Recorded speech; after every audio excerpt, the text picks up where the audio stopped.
नमस्कार दोस्तों, कैसे हैं आप लोग। मैं शिवाजी स्वागत करता हूं आप लोगों को मेरे इस यूट्यूब चैनल में।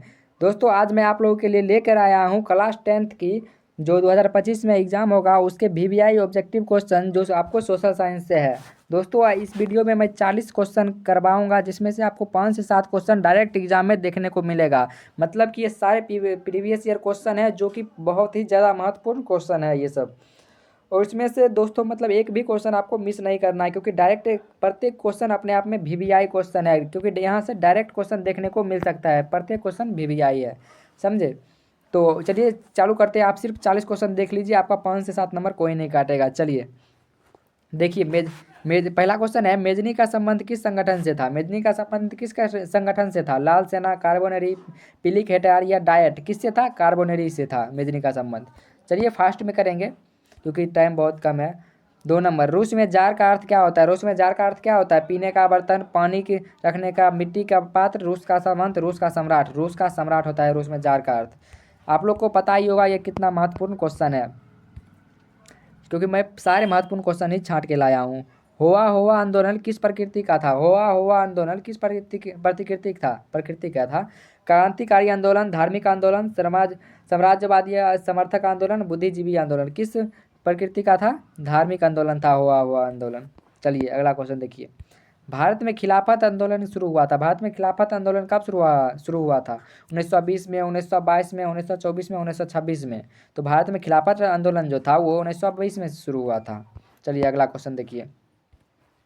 1917 ईस्वी में भारत में पहला जूट मिल किस शहर में स्थापित हुआ। 1917 ईस्वी में भारत में पहला जूट मिल किस शहर में स्थापित हुआ। कोलकाता, दिल्ली, मुंबई, पटना। कोलकाता में हुआ था पहला जूट मिल स्थापित। चलिए अगला क्वेश्चन देखिए। पूंजीगत वर्ग के द्वारा किस वर्ग का शोषण हुआ। पूंजीगत वर्ग के द्वारा किस वर्ग का शोषण हुआ था। श्रमिक वर्ग, मध्यम वर्ग, कृषक वर्ग, उपयुक्त सभी वर्ग का शोषण हुआ था पूंजीगत वर्ग के द्वारा। चलिए 7 नंबर क्वेश्चन है, प्राचीन काल में किस स्थल मार्ग से एशिया और यूरोप का व्यापार होता था। मतलब कि ये कह रहा है कि प्राचीन काल में किस मार्ग से मतलब एशिया और यूरोप का व्यापार होता था। सूती मार्ग, रेशम मार्ग, उत्तर पथ, दक्षिण पथ। रेशम मार्ग से होता था। चलिए, गुटेनबर्ग ने सर्वप्रथम किस पुस्तक की छपाई की। गुटेनबर्ग ने सर्वप्रथम किस पुस्तक की छपाई की थी। बाइबल की थी छपाई गुटेनबर्ग ने। चलिए अगला क्वेश्चन देखिए। राष्ट्रपिता के नाम से किसे जाना जाता है। राष्ट्रपिता के नाम से तो आप लोग को सभी को पता होगा, ऑप्शन देने की भी जरूरत नहीं है। राष्ट्रपिता के नाम से हम महात्मा गांधी को जानते हैं। चलिए अगला क्वेश्चन देखते हैं। 10 नंबर, कौन सा सामाजिक वर्ग बुद्धिजीवी वर्ग के रूप में उभर कर आया। कौन सा सामाजिक वर्ग बुद्धिजीवी वर्ग के रूप में उभर कर आया। उद्योगपति वर्ग, पूंजीपति वर्ग, श्रमिक वर्ग, मध्यम वर्ग। मध्यम वर्ग जो था वो पूंजीपति वर्ग के रूप में उभर कर आया। चलिए अगला क्वेश्चन। भाई सभी वीवीआई क्वेश्चन है, सभी वीवीआई क्वेश्चन है, मतलब कि आपको एक भी क्वेश्चन स्किप नहीं कर सकते हैं आप। सीधे यहाँ से डायरेक्ट क्वेश्चन देखने को मिलेगा आपको वहाँ बोर्ड एग्जाम में। चलिए अगला क्वेश्चन देखते हैं। बिहार में संपूर्ण संपूर्ण क्रांति का नेतृत्व किसने किया। बिहार में संपूर्ण क्रांति जो हुआ था उसका नेतृत्व किसने किया था। ये तो आपको पता ही होगा सभी को, जयप्रकाश नारायण। 12 नंबर क्वेश्चन है, टीपू सुल्तान शासक थे। टीपू सुल्तान कहाँ के शासक थे। मैसूर, शिमला, कश्मीर, कोई नहीं। मैसूर के शासक थे टीपू सुल्तान, ये नंबर। चलिए अगला क्वेश्चन। जलियांवाला बाग हत्याकांड कब हुआ। जलियांवाला बाग हत्याकांड कब हुआ। 13 अप्रैल 1919, 14 अप्रैल 1919, 15 अप्रैल 1919, 16 अप्रैल 1919। चलिए जलियांवाला बाग हत्याकांड हुआ था 13 अप्रैल 1919 में। चलिए अगला क्वेश्चन देखिए। तो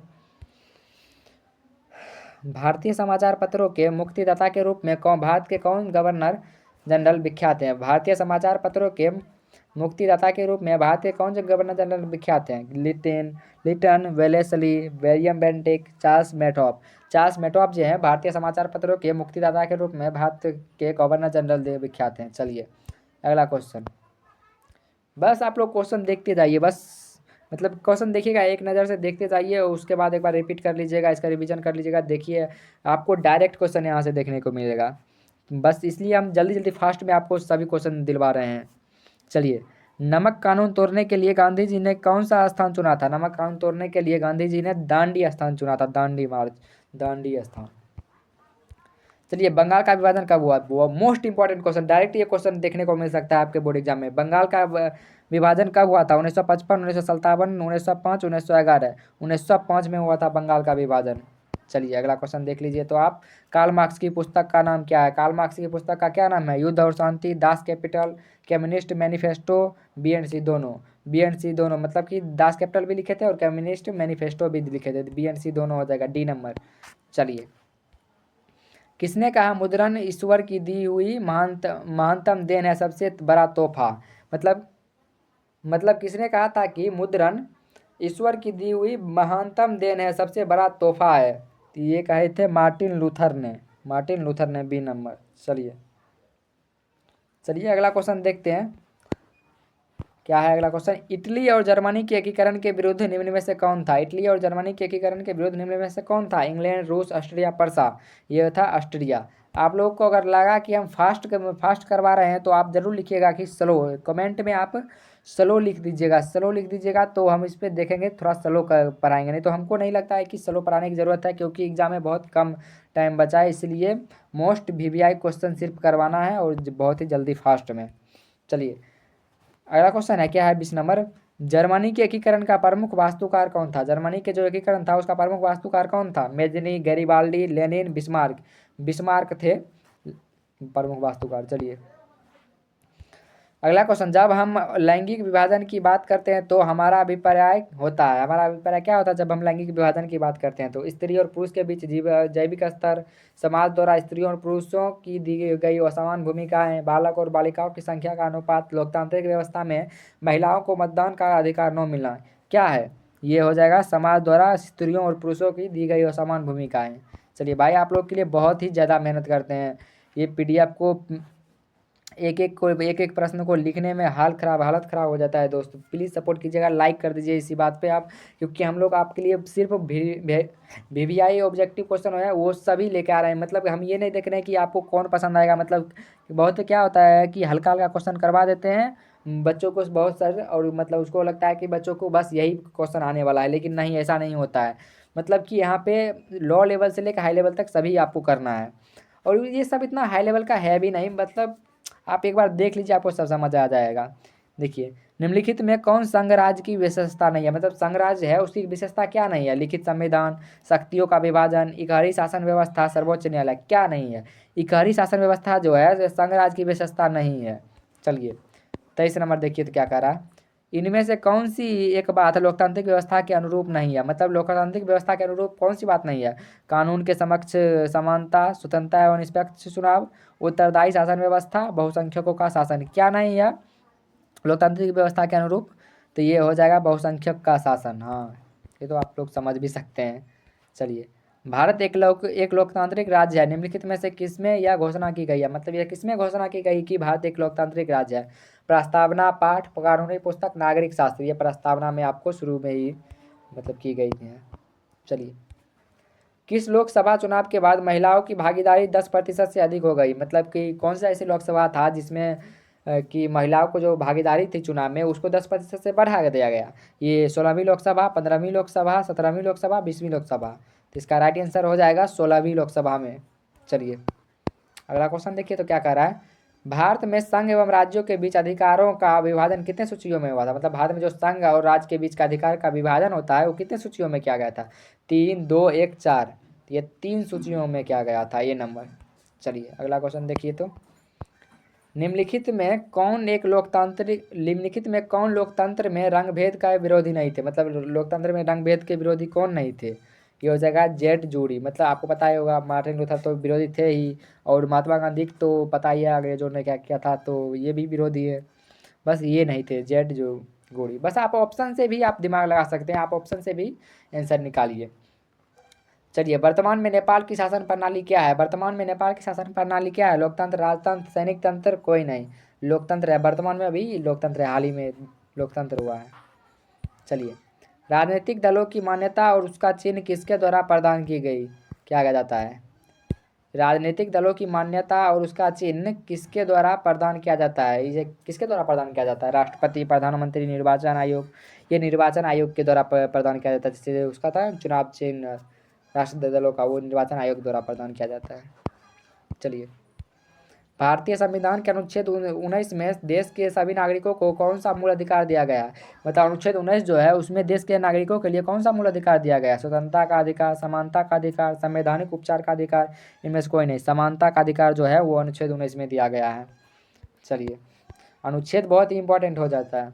निम्नलिखित में से कौन सा राष्ट्रीय दलों नहीं है? निम्नलिखित में से कौन सा राष्ट्रीय दलें नहीं है? भारतीय जनता पार्टी तो आपको पता है, बीजेपी। भारतीय राष्ट्रीय कांग्रेस, कांग्रेस तो पता ही है ही। भारतीय बहुजन समाज पार्टी, ये भी पता है। राष्ट्रीय जनता दल, ये मतलब राष्ट्रीय दल नहीं है। ये राष्ट्रीय जनता दल जो है आरजेडी, ये राष्ट्रीय दल नहीं है। चलिए, डी नंबर। अगला क्वेश्चन, भारत ने गणतांत्रिक संविधान को अब अंगीकार किया। मतलब भारत ने जो है गणतांत्रिक संविधान जो होता है उसको अंगीकार कब किया? तो ये आपको पता होना चाहिए 26 जनवरी 1950, क्योंकि 1950 को हम लोग 26 जनवरी को मनाते ही भी है ना, झंडा तोलन करते ही भी है ना। 26 जनवरी 1950 को मतलब गणतंत्र बना था अपना देश। लोक जनशक्ति पार्टी का चुनाव चिन्ह क्या है? लोक जनशक्ति जो पार्टी है उसका चुनाव चिन्ह क्या है? बंगला है। लोक जनशक्ति पार्टी का बंगला है उसका चुनाव चिन्ह। चलिए, अगला क्वेश्चन। हाँ भाई, आप लोग को पढ़ाते पढ़ाते मेरा तो हालत ख़राब हो जाता है, लेकिन फिर भी पढ़ाएंगे। आप लोग को नंबर दिला के रहेंगे 450 प्लस। बस आप लोग मेरा साथ दीजिए, सब्सक्राइब जरूर कर लीजिए और लाइक कर लीजिए। चलिए, सरकार का कौन सा प्रकार सबसे अच्छा माना जाता है? सरकार का कौन सा प्रकार सबसे अच्छा माना जाता है? राजतंत्र, लोकतंत्र, अधिनायकवाद, इनमें से कोई नहीं। सरकार का कौन सा प्रकार सबसे अच्छा माना जाता है? ये हो जाएगा लोकतंत्र, क्योंकि लोकतंत्र में जनता के द्वारा ही शासन होता है ना, इसलिए। चलिए, ग्राम कचहरी का प्रधान कौन होता है? ग्राम कचहरी का है जो उसका प्रधान क्या होता है? न्याय मित्र, ग्राम सेवक, महापौर, सरपंच। सरपंच, ये आपको पता होगा। ग्राम कचहरी का जो प्रधान होता है वो सरपंच होता है। चलिए, अगला क्वेश्चन देखिए तो, जिस देश का राष्ट्रीय आय अधिक होता है वह देश कहलाता है। मतलब जिस देश का राष्ट्रीय आय अधिक होगा वह देश क्या कहलाता है? वह विकसित, विकसित, अर्ध विकसित, इनमें से कोई नहीं। विकसित, ये तो जायज़ सी बात है कि जिस देश की राष्ट्रीय आय अधिक होगा वो विकसित देश कहलाएगा। चलिए, अगला क्वेश्चन देखिए तो, सही तीसरा नंबर, भारत के किस राज्य की प्रति व्यक्ति आय सर्वाधिक है? मतलब सबसे प्रति व्यक्ति आय किस राज्य की सर्वाधिक है? गोवा। आपको पता है गोवा बहुत बड़ा थी है सर, मतलब है छोटा सा, मतलब पूरा राज्य में तो सबसे छोटा है, लेकिन वो शहर बहुत ही ज़्यादा डेवलप है वहाँ। चलिए, निम्नलिखित में कौन मुद्रा का कार्य नहीं है? मतलब निम्नलिखित में कौन मुद्रा का कार्य नहीं है? विनिमय का माध्यम, मूल्य का मापक, मूल्य संचय, उत्पादन। मतलब मुद्रा उत्पादन थोड़ी करती है मुद्रा ये हो जाएगा इसका डी नंबर। चलिए, भारत का केंद्रीय बैंक कौन है? भारत का केंद्रीय bank reserve bank of India. ये तो आपको पता ही होगा, रट गए होंगे। रिजर्व बैंक ऑफ इंडिया केंद्रीय बैंक है, ये नंबर। चलिए, लास्ट क्वेश्चन देखिए तो, ऊर्जा का मुख्य स्रोत क्या है? ऊर्जा का मुख्य स्रोत कोयला, पेट्रोलियम, विद्युत, इनमें से सभी। इनमें से सभी होगा। कोयला से भी ऊर्जा मिलता है, पेट्रोल से भी, विद्युत से भी। चलिए देखिए, ये रहा आपका आज का 40 वीवीआई क्वेश्चन रहा, जो इसमें से आप दोबारा भी देख लीजिएगा वीडियो, आपको पूरा याद हो जाएगा। जब आपको 5 से 7 नंबर तो यहाँ से कोई नहीं रोक सकता है। मतलब आराम से इसी तरह से लाएंगे, अभी आगे भी वीडियो लाएंगे, बस 5 से 7 वीडियो और लाएंगे जिसमें पूरा कवर हो जाएगा आपका। मतलब एक भी क्वेश्चन नहीं छूटने वाला है। 100 में 100 बना के लेकर आइएगा आप। मतलब 100 में 50 बनाना, 50 अथी। इसमें तो सोशल साइंस में तो बहुत कम रहता है बनाने, जैसे यहाँ 70 में 70 ही रहता है। जब 30 नंबर का तो वो भी नहीं होता है, प्रैक्टिकल भी होता है ना, इसी तरह कट के उसमें है। और इसमें तो 12th में प्रैक्टिकल भी रहता है।